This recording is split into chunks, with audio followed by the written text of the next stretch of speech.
নমস্কার বন্ধুরা, কেমন আছো সবাই? আশা করি সবাই খুব ভালোই আছো। আমার Bengali cooking channel Mampi dot s কুজিনে সবাইকে আরও একবার স্বাগত। আজ আমি তোমাদেরকে অরেঞ্জ জুস আর অ্যালকোহল ছাড়াই তোমরা কিভাবে এগলেস প্লাম কেক বানাবে সেটাই দেখাবো।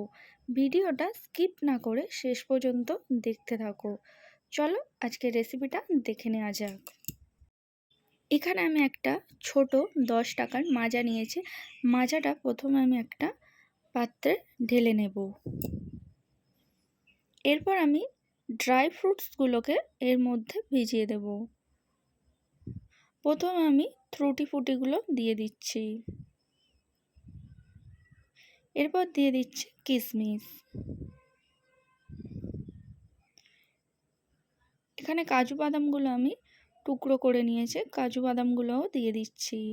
আর আমন্ডগুলোও এখানে টুকরো করে নিয়েছি, এগুলোও দিয়ে দিচ্ছি। এইবার এইগুলো আমি 24 ঘন্টা রেখে দেব। তোমাদের হাতে সময় কম থাকলে তোমরা 6 ঘন্টার মতো রেখে দিতে পারো। এইবার আমি প্রথমে একটা পাত্রে নিয়ে নিচ্ছি 120 ml লিকুইড মিল্ক। তারপর নিয়ে নিচ্ছি 30 ml সাদা তেল। এইবার লিকুইড মিল্কটা আর সাদা তেলটা ভালোভাবে ফেটিয়ে নেব।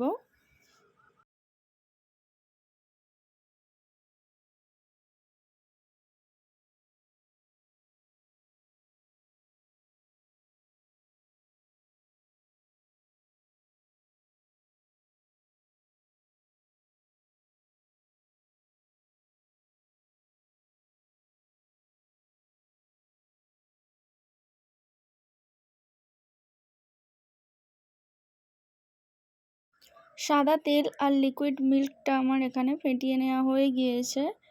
এইবার আমি দিয়ে দেব 1 টিস্পুন বেকিং পাউডার আর half teaspoon baking soda. Baking powder আর বেকিং সোডাটা ভালোভাবে মিক্সড করে নিতে হবে।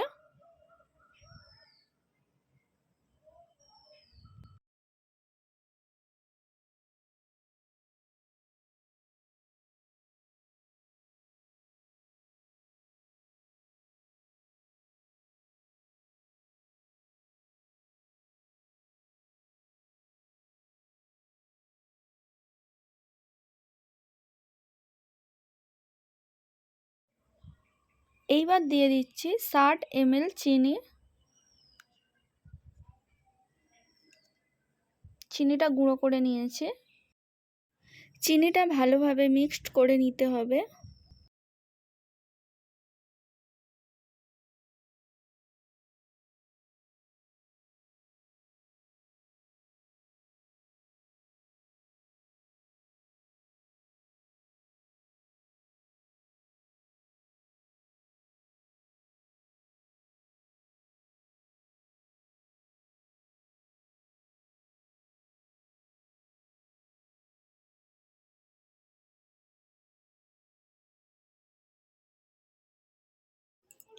এখানে আমার চিনিটা মিক্সড করা হয়ে গিয়েছে। এইবার আমি নিয়ে নিচ্ছি 1.5 কাপ আটা।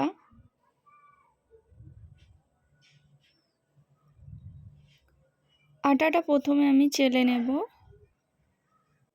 ফ্রুট কেক ময়দার থেকে আটা দিয়ে তৈরি করলে বেশি ভালো হয়।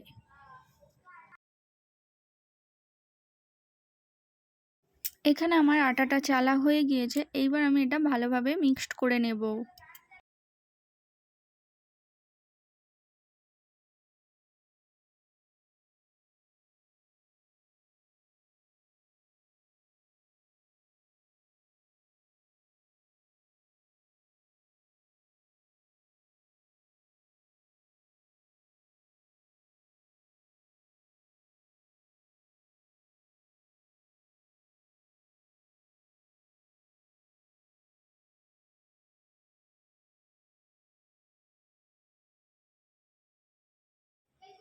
এখানে আমার আটাটা মিক্সড করা হয়ে গিয়েছে।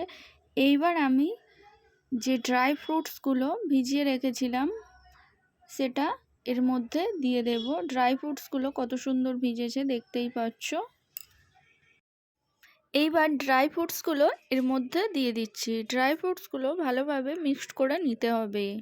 আমি 6 ঘন্টা ড্রাই ফ্রুটসগুলো ভিজিয়ে রেখেছিলাম।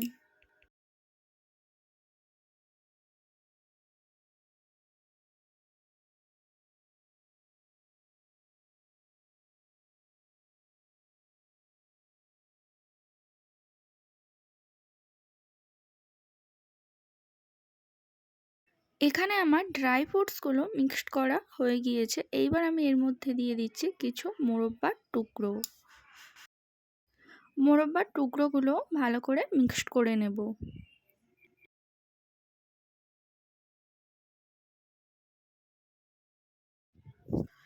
সব ড্রাই ফ্রুটসগুলো মিক্সড করা হয়ে গিয়েছে। এইবার আমি এর মধ্যে দিয়ে দিচ্ছি 1 টিস্পুন দারুচিনি। দারুচিনিটা একটু চেলে নিচ্ছি যাতে কোনো দানা দানা না থাকে। আর দিয়ে দিচ্ছি 1 teaspoon vanilla essence. Vanilla essence আর দারুচিনি দিয়ে ভালোভাবে ফেটিয়ে কেক তৈরির ব্যাটারটা তৈরি করে নেব।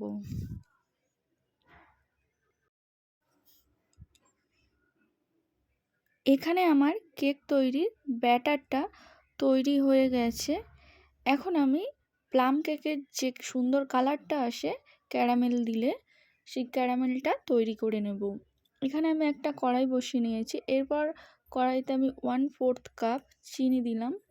চিনিটা গরম হলে দেখতেই পাচ্ছ গলে যাবে, এতে জল দেওয়ার দরকার নেই।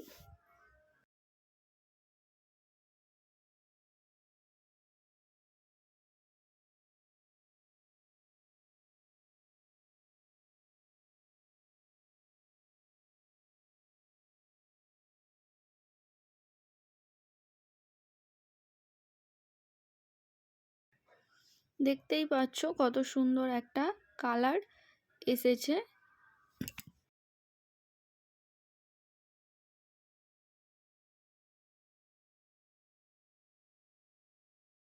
এখানে আমার ক্যারামেলটা তৈরি হয়ে গেছে। এইবার আমি কেক তৈরির ব্যাটারটার মধ্যে ক্যারামেলটা দিয়ে দেব। এইবার ক্যারামেলটা ব্যাটারটার সাথে ভালোভাবে মিক্সড করে নেব। এখানে আমার কেক তৈরির ব্যাটারটা তৈরি হয়ে গেছে। এইবার আমি একটা পাত্র নিয়েছি, এর মধ্যে অয়েল ব্রাশ করে নেব। তোমরা চাইলে কেক তৈরির মোল্ডও ব্যবহার করতে পারো।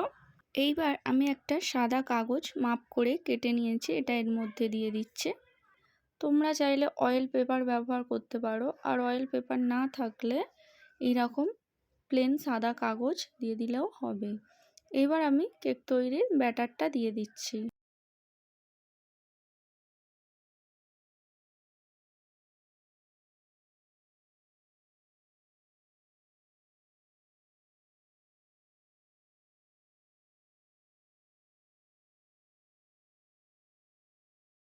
প্রথমে আমি গ্যাসে একটা কড়াই বসিয়ে কড়াইটা গরম করে নিয়েছি। এইবার আমি এর মধ্যে একটা স্ট্যান্ড দিয়ে কেক তৈরির বাটিটা বসিয়ে দিলাম। এইবার ওপর থেকে ঢাকনা দিয়ে দেবো, দিয়ে 10-15 মিনিট হতে দেব। 10-15 মিনিট পর ঢাকনা খুলে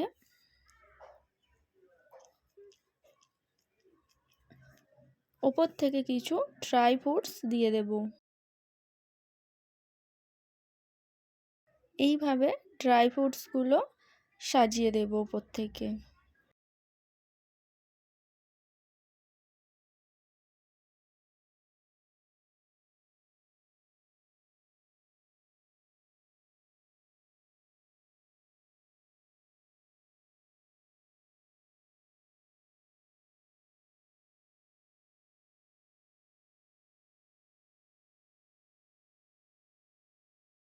এখানে আমার ড্রাই ফ্রুটসগুলো সাজানো হয়ে গিয়েছে।